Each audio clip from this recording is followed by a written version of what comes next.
Buenas noches, amigas y amigos de Spotify y YouTube. Les damos la bienvenida al podcast Revolucionario, un espacio de reflexión del PRI en Puebla en el que hablaremos de diversos temas de coyuntura.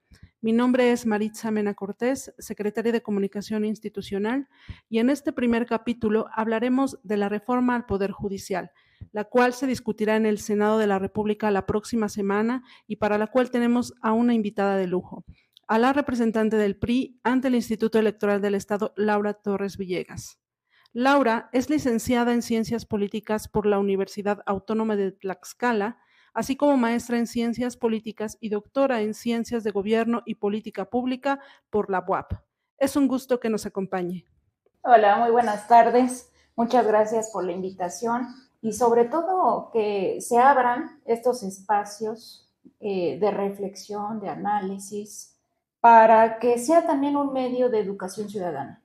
Creo que los partidos políticos no solamente deben tener vida o actividad a través de las campañas, de los procesos electorales, sino que una de las condiciones de los partidos políticos tienen también que ser contribuir a la educación de los ciudadanos, es decir, que los ciudadanos puedan expresarse, puedan opinar. Creo que hoy nuestro país necesita más que nunca espacios de reflexión que no lleven a la polarización, ¿no? Sino que los ciudadanos podamos estar conscientes de lo que ocurre a nuestro alrededor y que con base en ello podamos opinar, pero también en un contexto de tolerancia, no de polarización, porque si no entonces estamos contradiciendo un contexto democrático. Y estoy subrayando mucho el tema contextual, porque es cuál es el ambiente. Nos podemos decir que somos democráticos, ¿no? Y que haya intentos de inhibir esas expresiones democráticas. Hoy quien piensa diferente, entonces debe ser, como algunos dicen, funado, debe ser excluido. Y creo que no es el sentido de la interacción, y más en temas políticas y temas tan relevantes. Entonces, pues felicitarlos por esta iniciativa y que el Partido Revolucionario Institucional sea o vaya a la vanguardia en estos espacios, ¿no? Y retomar esa vertiente como partido político que contribuya a la educación política de los ciudadanos, ¿no? De temas que cualquiera debemos entender y cualquiera podemos expresarnos. Muchas gracias por el espacio.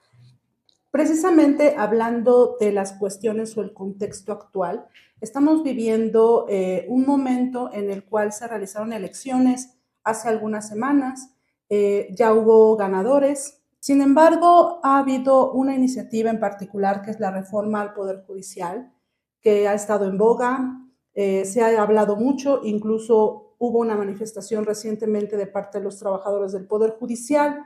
Quisiéramos, doctora, que nos contextualizara la presentación de esta reforma y cómo es que esta reforma podría afectarnos debido a estas manifestaciones que vemos inéditas en nuestro país. Bien, mire, antes de entrar en materia, quiero poner sobre la mesa algunos elementos importantes. Primero, entender cuál es la naturaleza del Poder Judicial.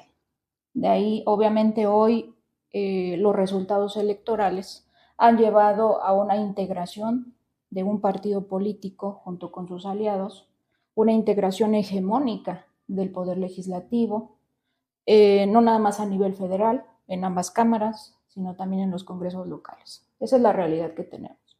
Obviamente también hay que decirlo, que eso sería objeto de otro estudio y de otra reflexión, porque se ha decidido de la manera en que los votantes lo hicieron, que le dieron ese poder de decisión de manera mayoritaria, dominante, a unas fuerzas políticas, que hoy, con base en ese poder que tienen dentro de los órganos de decisión, pues nos están llevando a escenarios como los que usted acaba de hacer de referencia, es decir, manifestaciones, expresiones que están poniendo en riesgo la permanencia de los poderes en cuanto al diseño institucional que tenemos en la actualidad, pero también en cuanto a las afectaciones que estos rediseños institucionales, ¿no? Que se traducen a través de una reforma, en este caso al Poder Judicial, pues puede llevar a condiciones negativas. De ahí es que es entendible la postura en estas manifestaciones, porque pues al final del día no hay una certeza, ¿no?, en cuáles van a ser esas afectaciones en lo específico. Entonces, dado esto, yo quisiera decir primero cuál es la naturaleza del Poder Judicial, y creo que los ciudadanos lo debemos tener bien claro, y es que la naturaleza del Poder Judicial es que si nosotros tenemos un contexto democrático, un sistema de tipo democrático, hay una división de poderes, que todos sabemos, ejecutivo, legislativo y judicial. El Poder Ejecutivo le corresponde el ejercicio de la administración pública, es decir, orientar recursos para satisfacer necesidades de la población.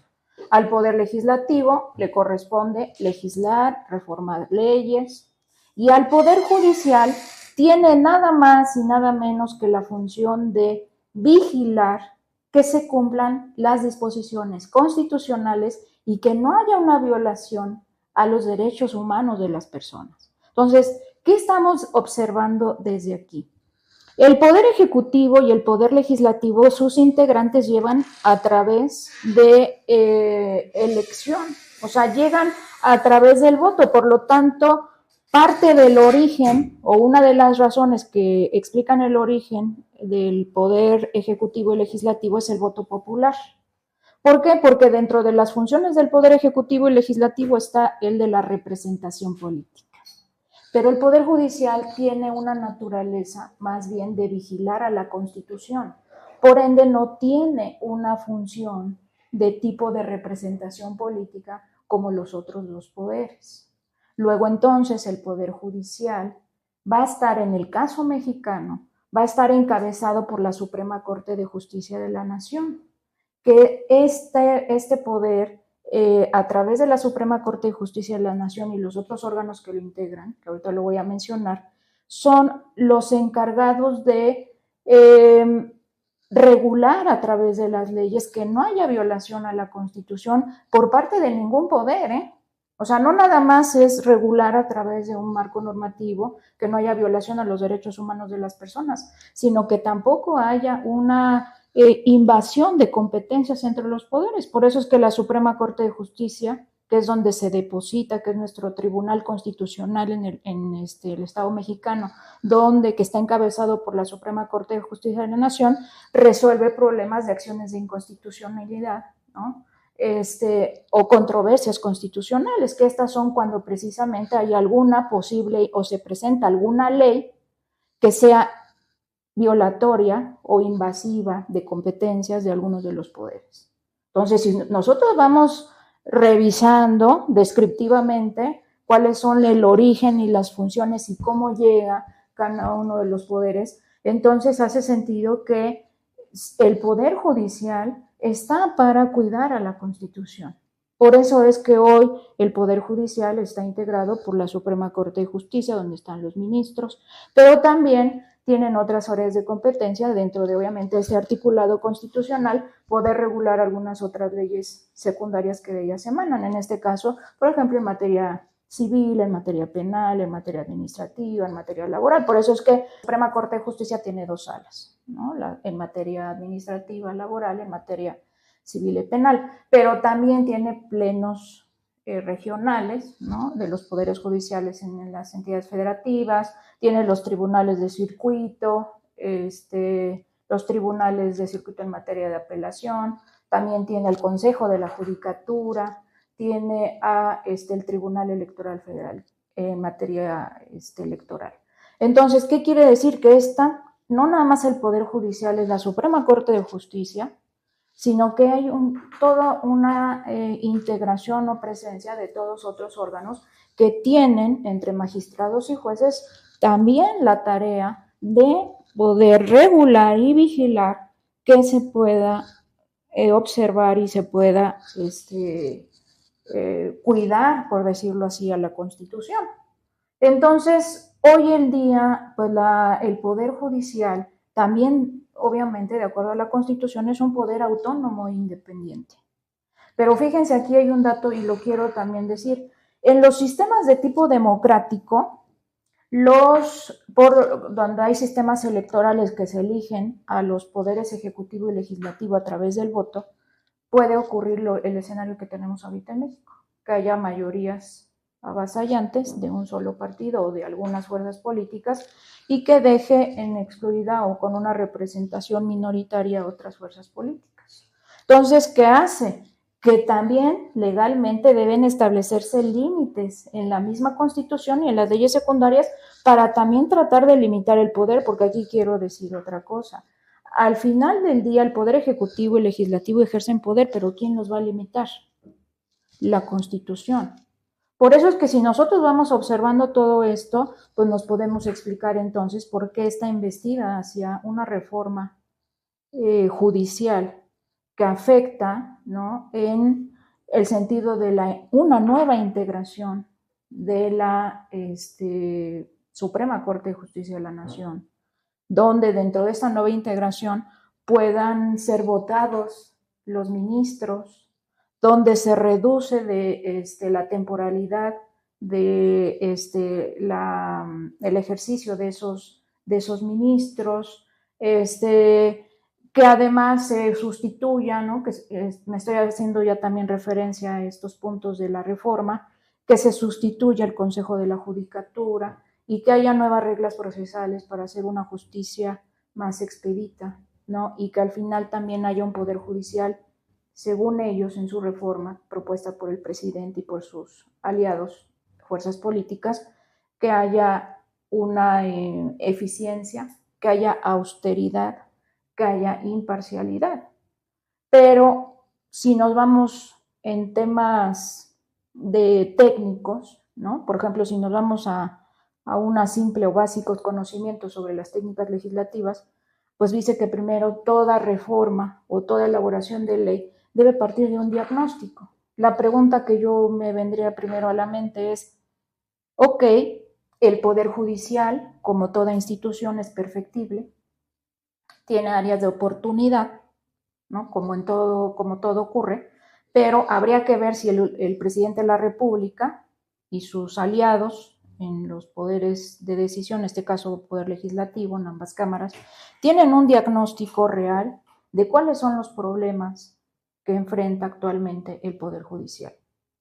Y que dentro de ese diagnóstico o ese problema tienen las causas bien identificadas de esos problemas o problema que aqueja al Poder Judicial. ¿A qué voy con este planteamiento? En el primer punto, la reforma es a qué o a cuáles de las causas que tengan detectadas respecto a que los lleva a plantear esta reforma del Poder Judicial, en qué abona o qué atienda el hecho de que los ministros, los jueces y los magistrados de los tribunales de circuito, los jueces de distrito, los ministros de la Suprema Corte de Justicia de la Nación sean electos por voto popular, cuando su naturaleza no es la representación política, ¿no?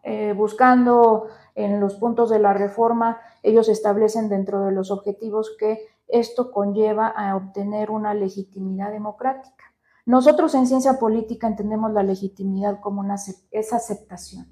Y la legitimidad la puedes obtener de acuerdo a Max Weber, por ejemplo, que es un sociólogo alemán, dice que la legitimidad se puede poner, bueno, más bien se puede alcanzar a través de tres formas: por la vía legal, por la vía carismática o por la vía de la imposición o de la fuerza. O sea, aceptas algo por cualquiera de estas tres vertientes.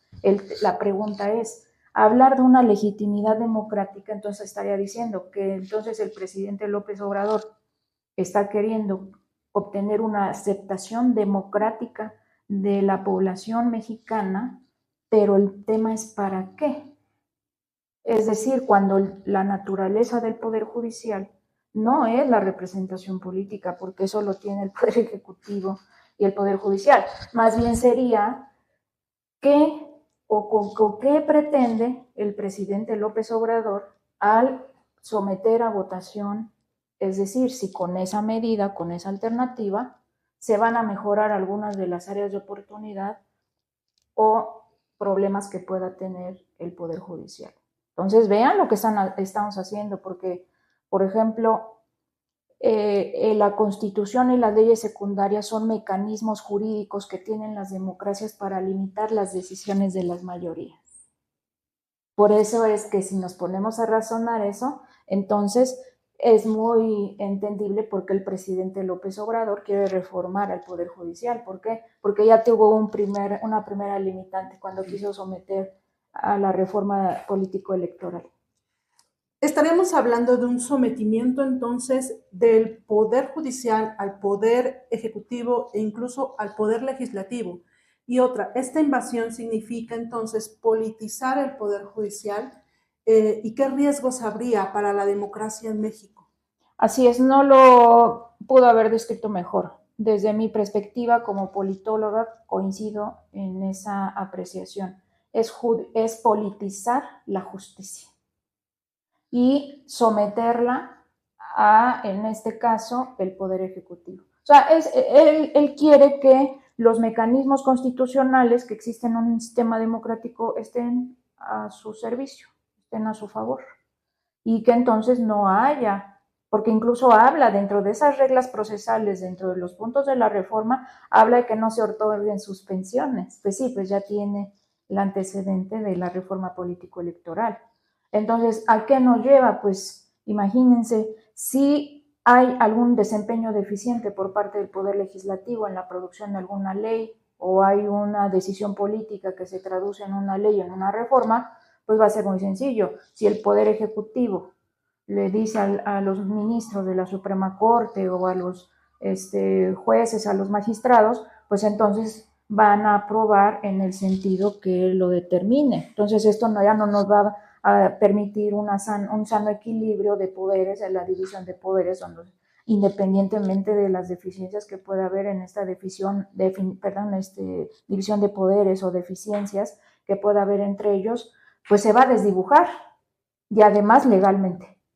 Eso es lo peligroso, que ya no va a haber contrapesos en concreto, ya no va a haber contrapesos ni para el Poder Legislativo ni mucho menos para el Poder Ejecutivo. Entonces, esto es de cuidado y de preocupar. Y esto no es de que si somos chairos, si somos fifís, si somos conservadores, si tenemos otros datos. No, es una cuestión de que entonces estamos hablando de que ya no existan esos mecanismos constitucionales que limiten el poder político del Poder Ejecutivo y del Poder Legislativo, porque el Poder Legislativo también obviamente obedece, si es una mayoría de las fuerzas políticas afines al del Poder Ejecutivo, pues obviamente ya no van a tener una autonomía. Entonces va a ser nada más simples poderes o instancias de trámite, ¿no? Para legalizar un acto total de dominación. Es decir, que podríamos estar expensas de que se cometan diversos abusos. Y también en este sentido, preguntarte, doctora, si crees que esta reforma al Poder Judicial eh, pueda tener injerencia del crimen organizado, porque al final, cuando se presentó esta reforma, hubo muchos análisis al respecto y comentaban y señalaban analistas políticos no solo de México, sino de Estados Unidos, que habría un riesgo en este sentido de que los cárteles de la droga pudieran impulsar a sus abogados para poder también tener injerencia dentro de este poder autónomo que podría dejar de serlo con esta reforma. Podría ser una posibilidad importante. ¿Por qué? ¿En qué baso mi argumento? Dentro de los puntos de la reforma es dentro de esta reintegración o establecimiento de nuevas reglas para la integración del Poder Judicial, está en que obviamente los jueces, magistrados y ministros sean electos por el voto. Pero fíjense, dentro del procedimiento que está ahí, dice que, o que plantea la reforma, es que van a hacer campaña de 60 días, que no van a tener acceso supuestamente ni a financiamiento público ni privado, que van a tener acceso a espacios en radio y televisión y que van a poder expresar sus ideas los candidatos a través de debates o de foros. ¿Con qué van a hacer, sobre todo en el campo electoral, quienes estamos inmersos en esos espacios? Sabemos que pues un proceso electoral pues hay financiamiento público y privado, tanto para los órganos electorales, las autoridades jurisdiccionales, los partidos políticos, los candidatos.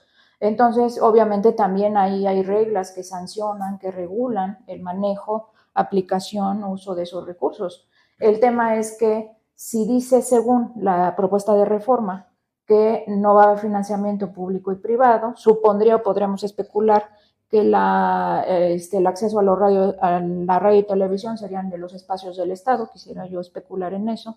Entonces sí podría haber esa vertiente de que, bueno, la pregunta otra sería, ¿de dónde van a obtener recursos para hacer campaña esas 60 días los jueces, ministros y magistrados? ¿No? ¿De dónde van a obtener un financiamiento? ¿Qué tipo de campañas van a hacer? Porque además es una cuestión que tendrá que regular el instituto, al menos el Instituto Nacional Electoral, aunque en su propuesta de reforma ahí ellos ya estaban enunciando el INEC, ¿no? El nuevo Instituto Nacional en materia de elecciones y ciudadanía, que es el encargado de organizar, y el Senado es el que va a revisar los requisitos de estos candidatos, ¿no? Y que van a poder participar quienes ya están en los cargos, pero también pueden participar nuevos. Entonces sí puede haber posiblemente la injerencia, porque ¿de dónde van a obtener los recursos para llevar a cabo esos procesos electorales para integrar al Poder Judicial, en este caso a los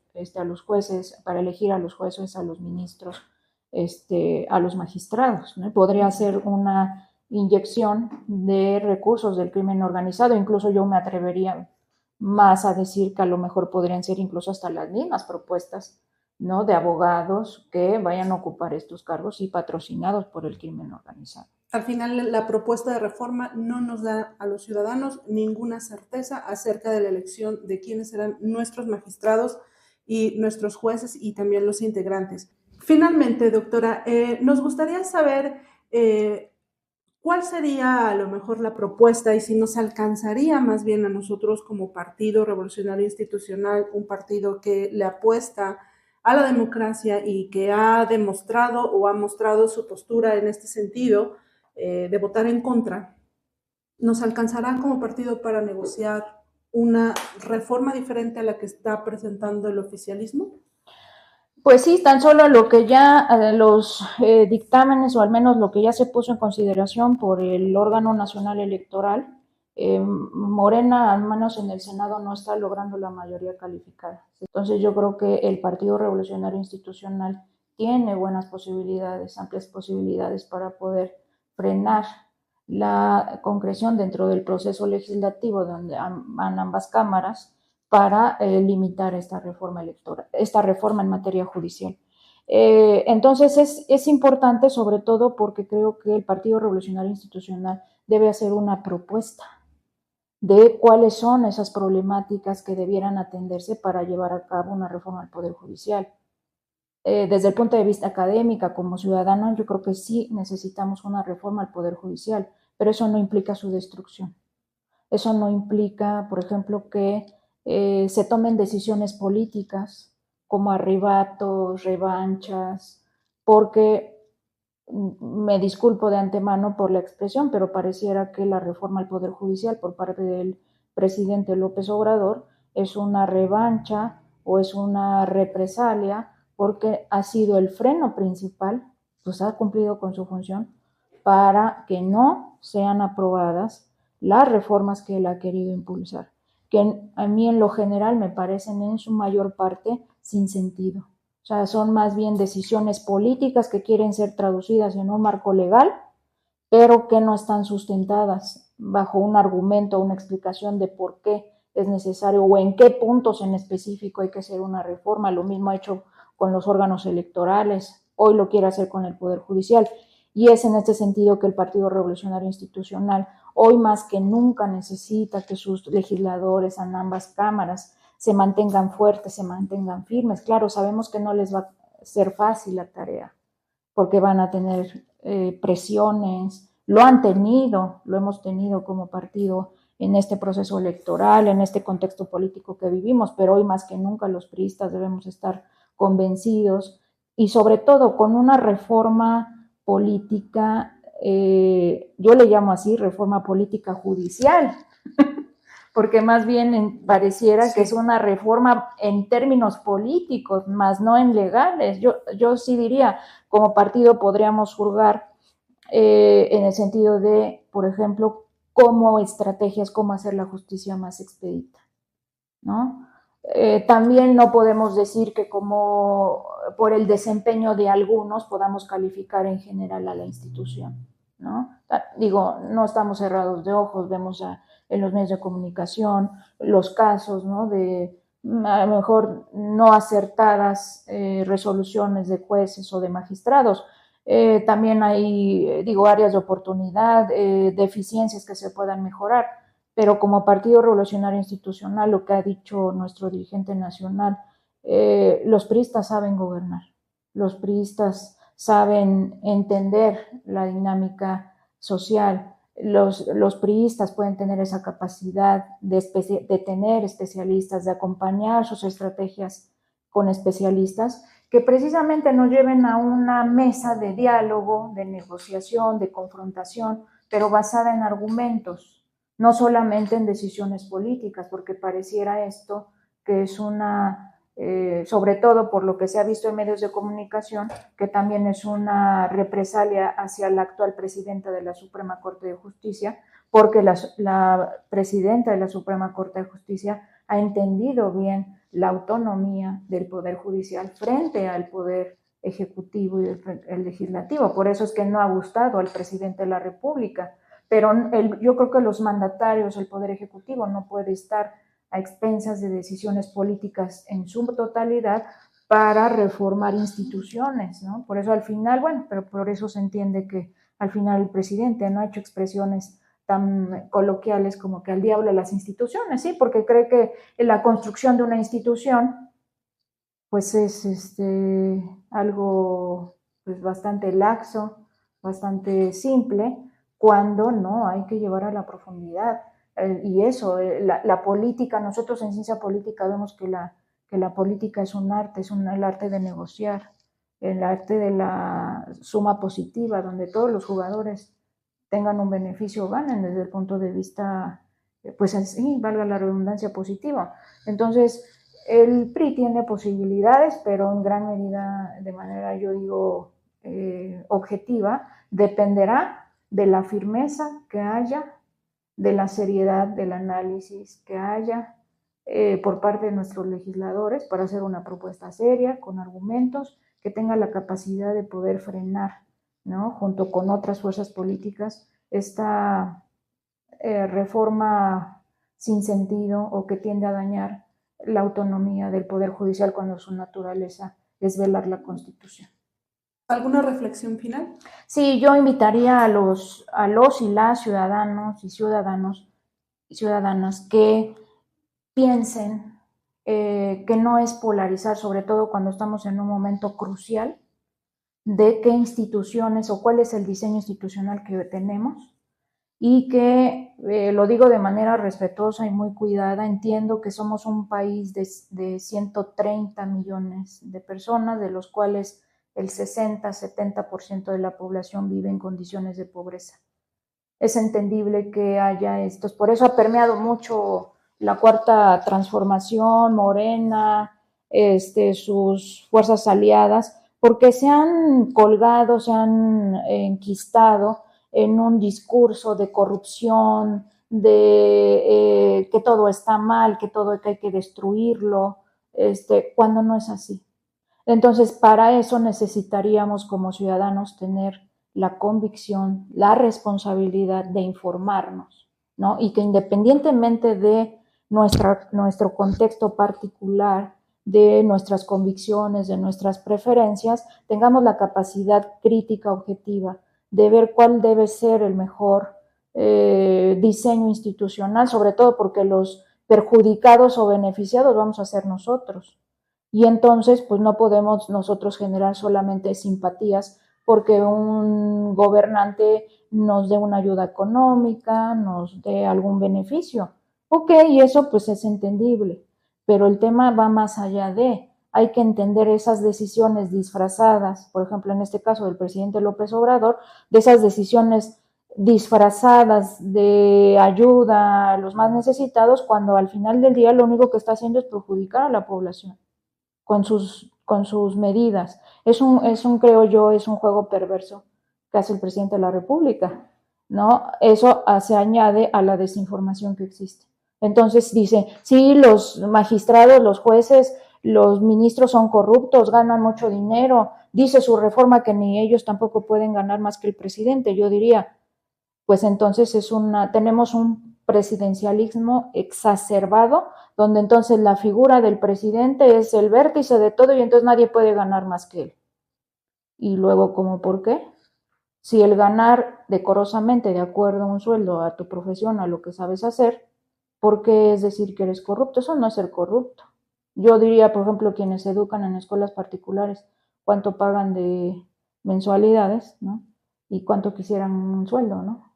Como para decir es que nadie puede ganar más que yo porque soy yo. Ahí lo único que expresa o es un ejercicio del poder exacerbado, dominante, control, ¿no? Que nada se mueve si yo no lo digo. Entonces, finalmente yo invitaría a los ciudadanos, a las ciudadanas que nos den la oportunidad como PRI para poder comunicarnos, para que vean el lado positivo, el lado constructivo de que han hecho los priistas, porque los priistas o gobiernos emanados del PRI han construido las instituciones de este país.